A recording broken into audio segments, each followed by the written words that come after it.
ఓం శ్రీ మాత్రే నమః ఛానల్లోకి స్వాగతమండి. రేపే ఫాల్గుణ గురువారం. మర్చిపోకుండా కలపంద మొక్కతో ఇలా చేస్తే 7 తరాలకు సరిపడా డబ్బు వస్తుంది, దరిద్రమంతా కూడా పోతుంది. అయితే కలపంద మొక్కతో చేయవలసినటువంటి ఆ పరిహారం ఏంటి? ఫాల్గుణ గురువారానికి ఉన్నటువంటి విశిష్టత ఏంటి? కలపంద మొక్కతో పరిహారాన్ని ఏ విధంగా చేసుకోవాలి? ఈ పూర్తి వివరాలు అన్నీ కూడా ఈరోజు ఈ వీడియోలో వివరంగా తెలుసుకుందాం.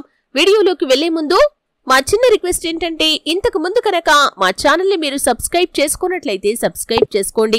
అలాగే పక్కనే ఉన్న గంట సింబల్ మీద ఆల్ అప్డేట్స్ ని క్లిక్ చేయండి. అప్పుడే మేము అప్లోడ్ చేసే ప్రతి వీడియోకి మీకు నోటిఫికేషన్ అనేది వస్తుంది. ఇక వివరాల్లోకి వెళ్తే కనుక, హిందూ క్యాలెండర్ ప్రకారం ఫాల్గుణ మాసం అనేది 12వది, అంటే సంవత్సరంలో చివరి నెల. ఈ మాసాన్ని వివాహాలు, గృహప్రవేశాల వంటి కార్యక్రమాలకు చాలా శుభప్రదంగా పరిగణిస్తారు. మాఘమాసం పౌర్ణమి రోజు ముగిసి తదుపరి రోజు నుంచి ఫాల్గుణ మాసం ప్రారంభమవుతుంది. ఫాల్గుణ మాసం వసంత ఋతువులు కలిసినప్పుడు భూమి అలంకరించిన వధువులాగా ఉంటుందని పోలుస్తారు. ఫాల్గుణ మాసం మతపరంగా, సహజంగా, శాస్త్రీయంగా ప్రత్యేకమైన ప్రాముఖ్యతను కలిగి ఉంది.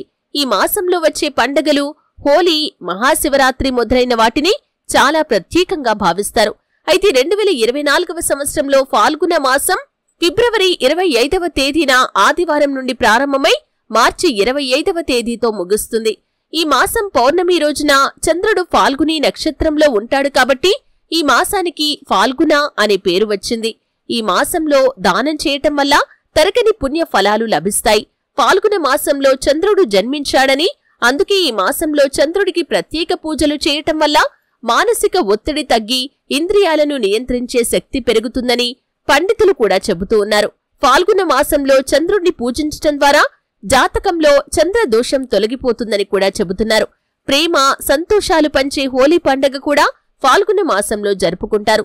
ఫాల్గుణ మాసంలో శ్రీకృష్ణుడి యొక్క 3 రూపాలను పూజిస్తారు. ఆ 3 రూపాలు బాలకృష్ణ, యువకృష్ణ, గురుకృష్ణ.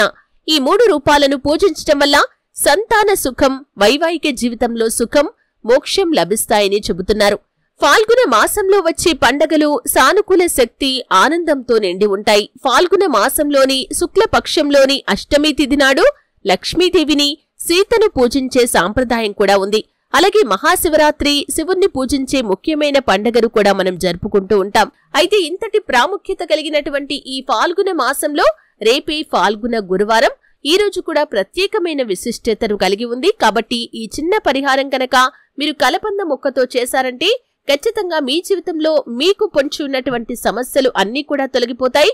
ఖచ్చితంగా మీరు శుభ ఫలితాలనైతే పొందుకుంటారు. కలపంద అనేది మనకు ఆరోగ్యపరంగా ఎంత మేలు చేస్తుందో ప్రతి ఒక్కరికి కూడా తెలుసు. కలపంద మొక్క మన ఇంట్లో ఉంటే కనుక ఆరోగ్యపరంగా ఔషధాలను తయారు చేసుకోవటంలో మనకు ఎంతగానో ఉపయోగపడుతుంది. అలాగే ఆర్థికంగా మనం పురోగతి సాధించడానికి, వాస్తు దోష నివారణకి కూడా మనకి ఈ యొక్క కలపంద మొక్క అనేది ఎంతగానో ఉపయోగపడుతుంది. నరదృష్టి సోకితే నల్లరాయి కూడా కరిగిపోతుంది అనే మాట మనకు తరచూ వినిపిస్తూ ఉంటుంది. దిష్టి తీయటం అనే ప్రక్రియ అనాది నుండి ఉంది. ప్రతి ఒక్కరి కంటి నుండి విద్యుత్ ప్రసారం జరుగుతూ ఉంటుంది. ఆ విద్యుత్ ప్రవాహం అవతలి వారిపై వ్యతిరేక దిశలో పనిచేసినప్పుడు వారికి అనారోగ్య సమస్యలు తలెత్తటం, అలాగే తలనొప్పి రావటం, వికారం, వాంతులు కావటం వంటి సమస్యలు కూడా వస్తూ ఉంటాయి. అలాగే ఈ నరదృష్టి ప్రభావం కారణంగా మనం ఆరోగ్య సమస్యలు మాత్రమే కాకుండా మన ఇంట్లో అనేక రకాల సమస్యలను కూడా ఎదుర్కొంటూ ఉంటాం. నరదృష్టి, నరఘోష, నకారాత్మక శక్తుల ప్రభావం, నెగటివ్ ఎనర్జీ ఇవన్నీ కూడా మన జీవితాన్ని అతలాకుతలం చేస్తూ ఉంటాయి. ముఖ్యంగా కొన్ని ప్రత్యేకించబడినటువంటి తిథి రోజుల్లో కొన్ని పరిహారాలు చేసుకోవటం వల్ల ఈ దృష్టి దోషాల నుండి మనం బయటపడగలుగుతాం. అలాగే మన ఇంట్లో ఉన్నటువంటి నెగటివ్ ఎనర్జీని కూడా బయటకు పంపించగలుగుతాం. ముఖ్యంగా కొన్ని సందర్భాల్లో మన ఇంటికి కొత్త వ్యక్తులు వచ్చినప్పుడు వారి యొక్క దృష్టి దోషాల వల్ల కూడా మనం అనేక రకాల సమస్యలు ఎదుర్కోవలసి వస్తుంది. అంటే మన ఎదుగుదలను చూసి ఓర్వలేక కావచ్చు, మన గృహాన్ని చూసి, మనల్ని చూసి ఓర్వలేక వారు అసూయతో కూడిన చూపు చూస్తూ ఉంటారు. ఈ విధంగా కూడా మనం అనేక రకాల సమస్యలు ఎదుర్కోవలసి వస్తుంది. అలాగే బయటి నుండి ఇంట్లోకి వచ్చేటప్పుడు మన యొక్క శరీరం ద్వారా కానీ, మన కాళ్ల ద్వారా కానీ నెగటివ్ ఎనర్జీ అనేది ఇంట్లోకి ప్రవేశించే అవకాశం ఉంటుంది. అలాగే బయటి వ్యక్తుల ద్వారా కూడా ఈ నెగటివ్ ఎనర్జీ మన ఇంట్లోకి ప్రవేశించే అవకాశం ఉంటుంది. కాబట్టి కలపందతో మీరు రేపు ఫాల్గుణ గురువారం రోజు ఈ చిన్న పని చేశారంటే కనుక ఖచ్చితంగా మీ ఇంట్లో శుభ ఫలితాలను చూస్తారు. ఎప్పుడైతే మన ఇంట్లో నుండి నెగటివ్ ఎనర్జీని మనం బయటకు పంపిస్తామో అప్పుడు మనం అంతకు ముందు అనుభవించినటువంటి సమస్యలకు అన్నింటికీ కూడా పరిష్కార మార్గాలు అనేవి కనిపిస్తాయి. ముఖ్యంగా ఆర్థిక సమస్యలతో సతమతమవుతున్న వారు ఈ కలబంద మొక్కను ఖచ్చితంగా ఇంట్లో పెంచుకోవాలి. ఈ కలబంద మొక్క మన ఇంట్లో ఉంటే కనుక వాస్తు దోష నివారణ కలుగుతుంది, ఆర్థికంగా పురోగతి సాధిస్తారు. లక్ష్మీదేవికి చాలా ఇష్టమైన మొక్క ఇది.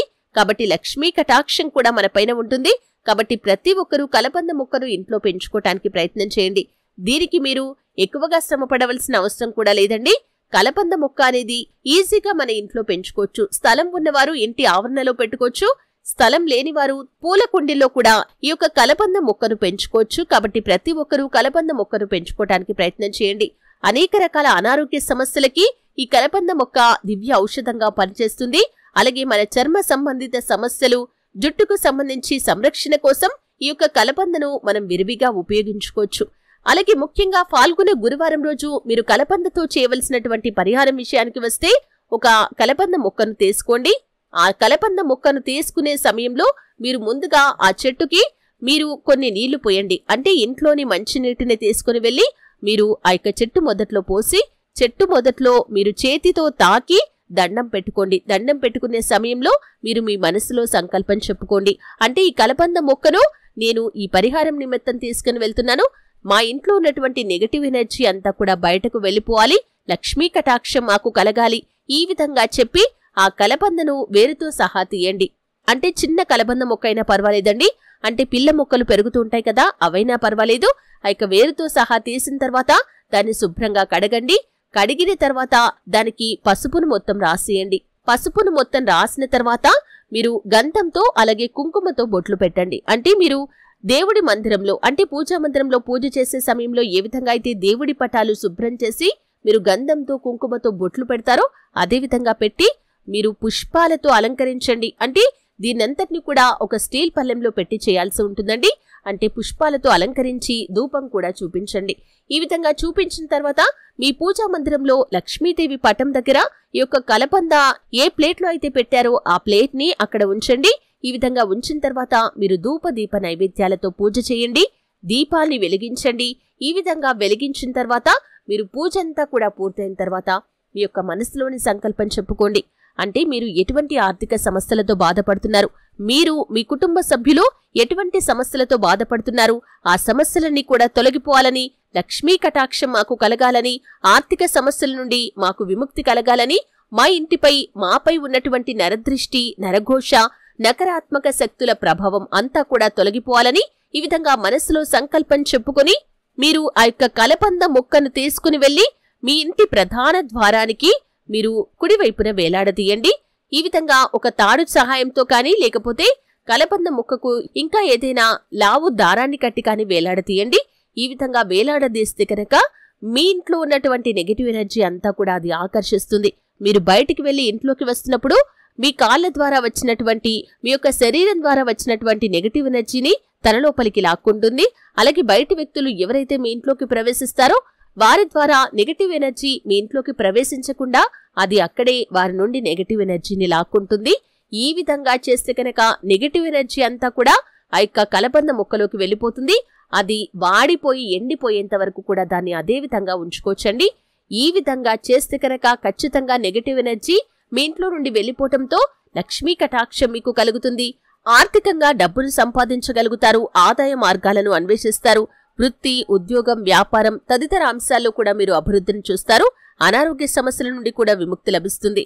లక్ష్మీ కటాక్షం అంటే కేవలం సంపద మాత్రమే కాదు. మీరు అనారోగ్య సమస్యలతో బాధపడుతున్నారా, లేకపోతే కుటుంబంలో ప్రశాంతత లేక బాధపడుతున్నా, ఈ విధంగా ప్రతి ఒక్కదానికి కూడా కారణం లక్ష్మీ కటాక్షం లేకపోవటమే. ఈ విధంగా కలబందతో పరిహారం చేస్తే మీ ఇంట్లో నుండి నెగటివ్ ఎనర్జీ బయటకు వెళ్ళిపోతుంది. అంటే దరిద్ర దేవత కానీ నెగటివ్ ఎనర్జీ కానీ ఎక్కడైతే ఉంటుందో అక్కడ లక్ష్మీదేవి ఒక్క క్షణం కూడా నిలవలేదు. అందుకే మీ ఇంట్లో నుండి నెగటివ్ ఎనర్జీని బయటకు పంపించడానికి కలబందతో ఈ రకమైన పరిహారం చేసుకోండి. ఖచ్చితంగా నెగటివ్ ఎనర్జీ వెళ్ళిపోతుంది, లక్ష్మీ కటాక్షం మీకు కలుగుతుంది. 7 తరాలకు సరిపడా డబ్బు వస్తుంది, దరిద్రమంతా కూడా వెళ్ళిపోతుంది. చూసారు కదండి. వీడియో నచ్చితే ఖచ్చితంగా లైక్ చేయండి. మరిన్ని మంచి మంచి వీడియోల కోసం ఇప్పుడే మా ఛానల్ని సబ్స్క్రైబ్ చేసుకోండి.